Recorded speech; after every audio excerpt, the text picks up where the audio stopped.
frequency. And the feeling that you have is a tremendous amount of love if you can fully surrender to it. And it's not chemical, it's electric. And you can feel it in every single cell of your body. That's the side effect of that we've seen is a biological upgrade. I want you to tell the story of you doing the breath on your way to the airport that one day. We've seen people's eczema, tumors, Parkinson's, rheumatoid arthritis, Hashimoto syndrome, literally go away after one biological upgrade. All disease is lowering the frequency, an incoherent message. And you can say in that moment, when that latent system switches on and those microtubules start vibrating, you feel such a level of coherence and order. You feel connected to something greater that you want to have that experience again. And so then the next time you do that breath, you have more intention, you have more passion, and you're literally drawing that energy up into your brain. And literally, one woman said her brain scan was off the chart. She said, another one of these and I don't need a husband. So people are doing it, and the side effect is that the body begins to change dramatically. Super cool. So can you tell us this breath, or maybe an abridged version of this breath? Would you be able to leave us with a tip of some version of this breath that people can try on their own at home to maybe get a little flavor of what we're talking about here? Yeah. If you could use the same muscles right now, contract the muscles you use for elimination, front and back, and you were to lift those muscles up, you would be lifting up your pelvic floor, your perineum. Those are the muscles we're going to use to contract the energy related to the first center. If you were to pull your abdomen in and touch your belly button to your spine, you would be contracting the second center, where you would begin to milk the energy out of the second center. If you contract your upper abdomen, now you're contracting the muscles that are related to that center. The act of inhaling through your nose while you contract those muscles, coupling those together, is the act of pulling that energy. Where do we want it to go?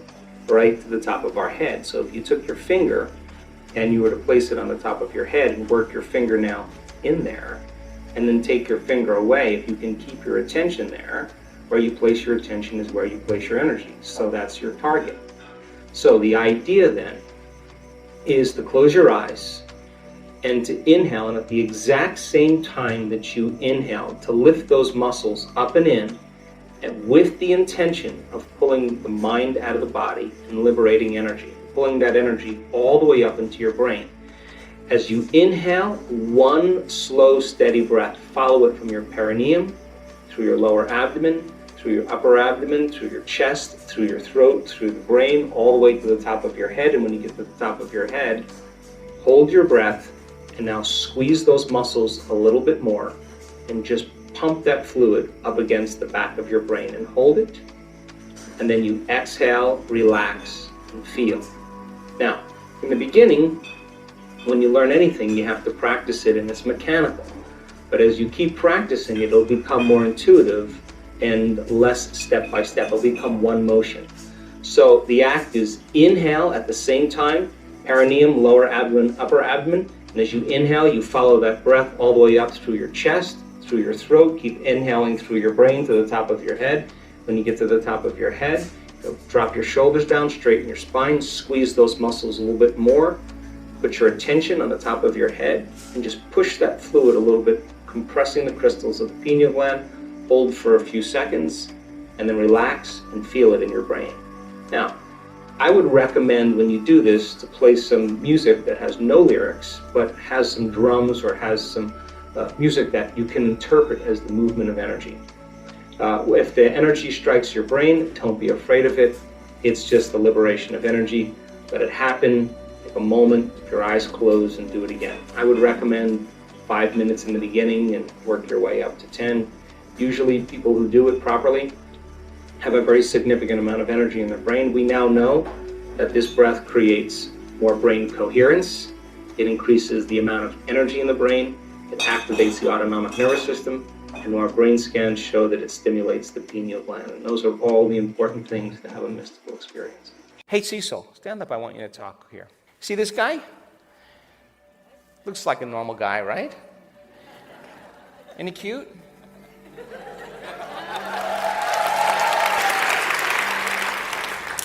I want you to tell the story of you doing the breath on your way to the airport that one day.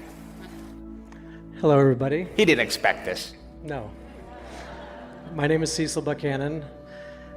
I started Dr. Joe's work 6 years ago, and I did a progressive workshop in Carefree, Arizona.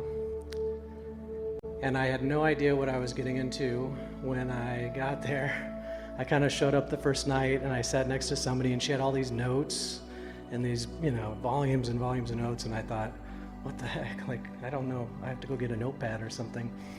But during that event, we learned the breath, and the meditation that I had after the breath was amazing, just truly amazing. So about a week after the event, I had a flight to California from Arizona in the US for work. And I remembered that I had that amazing experience with the breath and the meditation. And I remember Dr. Joe saying that I really didn't remember a lot of what he had said, but the one thing I remembered was that it would wake up the brain and put energy in the brain. I thought, wow, well, I have to get up at 3:45. I have to get on a plane. I have to be there by 4:30 in the morning to make my flight. And there's traffic in Phoenix. Yeah, and there's traffic. So, and I like to be early. My kids tease me that I like to be there 10 hours early, but it's only 2 hours. So I am on the road super early in the morning, and I decide, well, this breath will put energy in my brain. It'll wake me up, and I'll, because I'm dragging. So I start doing the breath in the car. I don't recommend this. But he didn't have time to do his meditation, so he thought, well, hell, I'll just do the breath at the stoplights. I'll do the breath every chance I get. Yeah. So I'm just going, and eyes open, of course. But can you imagine the lady in the car next to him? So all the way to the airport, it's about a 40-minute drive, doing the breath, holding it, at that time we'd put it at the top of our head, and, clenching the muscles. And I get to the airport, I get to the shuttle, and I park, and now I'm on the shuttle, so I can really do the breath from the shuttle to I'm the only person on the shuttle, and the bus driver probably thought I was crazy because I'm sort of doing the breath. And I get to the airport, and I think, oh, good. I'm going to fly through security. I'm getting ready. I got my belt off. I double check everything. And I thought, all right, I'm going to sail through, get my breakfast, and get on the plane. And I get in the scanner. So Tetra scanner spins around. I'm like, whew, this is easy peasy. Start walking. The guy stands in front of me. He goes, excuse me, I need you to bend over. I need to pat down the top of your head. Because I'd been, doing the breath and placing my attention there. Well, I didn't know that at the time. I just thought, what the heck? What is he talking about? So he stops me, and I said, well, maybe. He goes, I said, you gotta pat down the top of my head. He goes, well, yeah, there's something on the scan, and the only way I can clear you is to touch the top of your head. So I, go like this, because I was taller. He passed me down, and I said, is that it? He goes, yeah, that's it. I said, maybe I'm an alien. And he goes, he said, more like a unicorn. So out of the top of the scan was energy coming out of the top of his head. So so that was it. So I remember sitting there going, I don't even think I can tell my wife this story. Like, she's not even going to believe this. Well, lo and behold, I happened to sit next to somebody who knew Dr. Joe in the advanced workshop in Denver, and I ended up telling the story to the group. And then when I came back home from Denver, the Tetra scanner was shut down because so many people were trying to set off the scanner after hearing the story. So. Hey, I did it. And then when he did it, then he told the story. And then there was a guy from Mexico that lived in Houston, and I've seen this guy move energy, and he knows how to do it. And he raised his hand and he said, oh, well, I went through the Tetra scan, and I saw it coming out of the top of my head as well. And I thought, hell, I'm going to try this. So I said, but I'm going to mix it up. What I'm going to do is I'm going to put my attention in my heart. And I'm going to just open my heart like I've never opened it before. I have a 7:30 flight in the morning. I have to leave at 4:30. Same thing, got up early, did my meditation, got to the airport, threw my carry-on on, and all of a sudden I forgot. I just got in the scan like this, and I step out, and the guy says, can I touch your chest? And I said, why do you want to touch my chest? He said, this is his exact words, he said, are you wearing a medallion? I said, you mean am I wearing bling? Like, are you wearing a medallion? I said, no, I'm not wearing any medallion. And then he touches my chest, and I look at the thing, and there's a huge yellow circle there right where my heart is. So, where you place your attention is where you place your